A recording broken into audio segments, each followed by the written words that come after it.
What's up, you guys? All right, we're gonna be talking about Vegas 22 here. We'll start with the main card and then go through the prelims after that.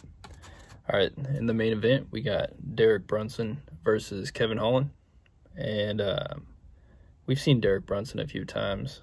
And we know he's probably going to do the single leg, might do the backpack. He's been knocked out 5 times, things like that. He does have the takedown versus Kevin Holland, and I think Kevin Holland kind of has weak takedown defense. You know what I mean? But he'll, if he gets taken down, he'll probably go for the guillotine like he did with GM3, and he could probably reverse it or even do something crazy off the ground like he did in the Jacare fight. So, with all that being said, I do think Kevin Holland is the better striker. You know what I mean? I think he's the better fighter. If I was to have somebody on a street fight, I'd probably want Kevin Holland over Brunson. And I believe Kevin Holland holds all of the physical advantages.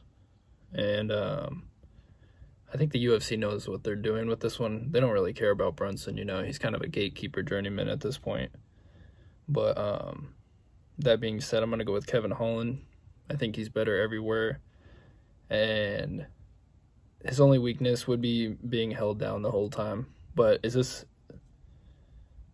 this 5 rounds? If it's 5 rounds, then, I mean, I don't know. But I'm still going to go with Kevin Holland on this one. All right, in the co-main event, we got Gregor Gillespie versus Brad Riddell. And both these guys look pretty good, and they're both good fighters. But Gillespie is lightweight, and Brad Riddell is... they're both lightweight, never mind. But Gillespie's 17 and Brad Riddell's number 34 in the rankings. Pretty far off, honestly. I think we all remember Gillespie getting KO'd by Kevin Lee. And I watched that one back, and actually, I think Gillespie was winning that fight before that, you know, honestly. But, man, he got punched, and then Kevin Lee with the nice, I think it was a right shot, and then the left kick immediately, and... man, he got knocked out good, didn't he? That was crazy.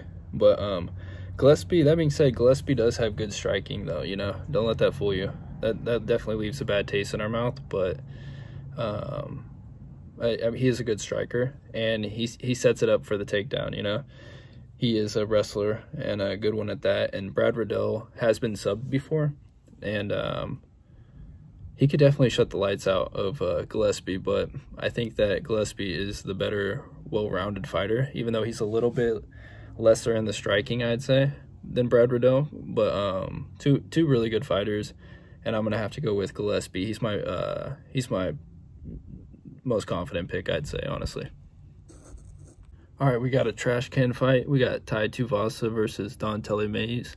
And I think that they've tried to build up Tai Tuivasa a couple times, and it's just, I think people think he's gross because he is kind of gross. Like, you know, he pissed the bed, and then he drinks out of like old fungus shoes and stuff, and I'm just like, that ain't for me. But I guess that's for somebody, but nobody I know really likes this guy. And he can bang though. He can strike. He's sloppy. He's a fat ass, you know. I think he's just getting worse and worse. And I think that they thought they had a star with him because he kind of gives off, like, he's pretty charismatic, but I don't know, man. He's a fucking pig. And Yanez, he sucks, and he's a journeyman who basically belongs in Bellator or something like that, but he's still hanging around because they don't have that many heavyweights, you know, fighting. And he's got a negative striking percentage, and I just hate that. He sucks, you know. These guys both suck, so I'm just gonna go with the bigger boy, and I'm thinking I'm just gonna go with Mays and take a shot on him. All right, we got Adrian Yanez versus Gustavo Lopez, and Adrian is just better everywhere. He's got the better striking. He's got all the physical attributes and stuff like that. He's got 100% takedown defense, even though Lopez has the takedown and the sub threat, but I just don't see it. Gustavo's striking is terrible, so he has no shot on the feet. His only shot would be to take it down, and I just don't think he'll hold him down if he even gets him there. So In this one, I'm going to take Adrian Yanez. All right, in this one, we got Max Griffin versus Keenan Song. And honestly, I don't like either of these fighters. I know I keep saying that on this card, but Max Griffin, he's just a quitter, you know? And he's been around, but I don't like his fighting style. And Keenan Song, he kind of looks the part, but he's been knocked out twice, you know?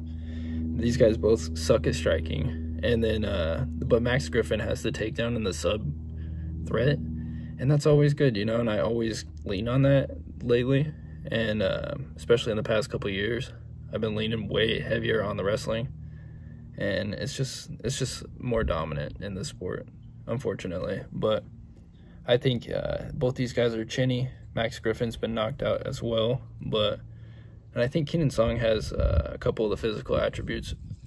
Perhaps he's a couple years younger, like 4 years or something like that. But I'm just gonna go with Max Griffin. He's a little bit better everywhere, and Keenan Song I don't think he's UFC level. Max Griffin's like borderline. All right, in the next one we got Baez versus Ruiz, and I'm just not gonna bet this one. I'm just pushing it. I'm just passing.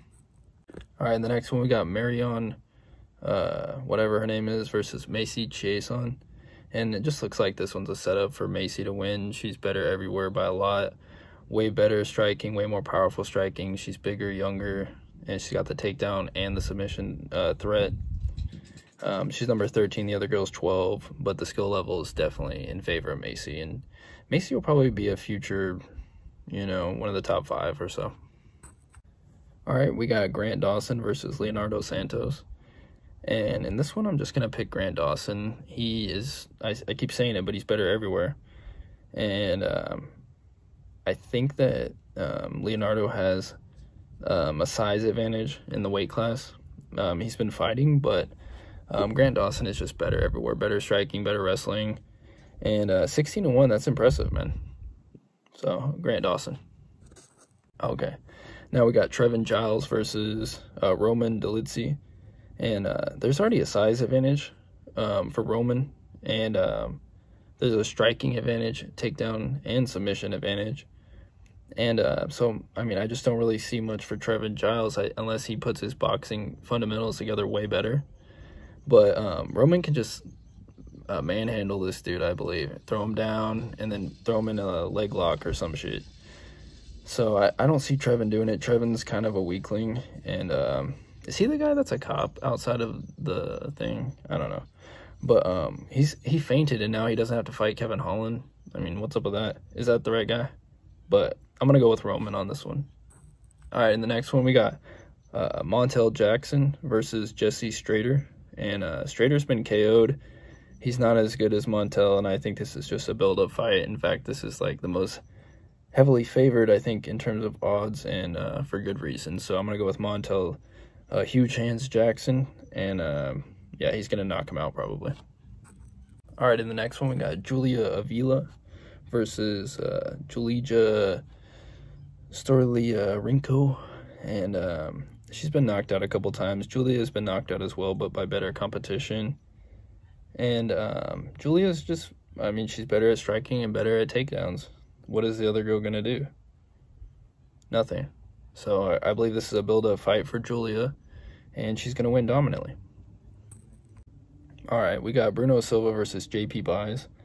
And Baez is better at striking, takedown, submission, all that good stuff, and I believe he holds the physical advantages, but he's been KO'd and subbed as well. My notes are kind of scribbled on this one. I messed up this one a little bit, but I believe that's right. So he could get subbed by an experienced guy and things like that, and Bruno Silva, and I wouldn't blame anybody for taking Silva, but I think I'm going to take a chance on the JP Baez guy, and kind of fade Silva. I think he's on the downtrend, you know. And 10-5, I mean, that's not UFC right there. All right, this fight could definitely take place in another organization. Johnny Eduardo versus Anthony Burchack. Is that right? And Burchack's been subbed 3 times, but Eduardo's been subbed 9 times and KO'd once. And Anthony's better everywhere, I believe, and he's got some physical advantages as well. So I'm just going to make it simple on this one and go with Anthony, and I'm not that excited about that fight, but I am excited about the rest of the card, and it should be kind of a fun little event we got going on.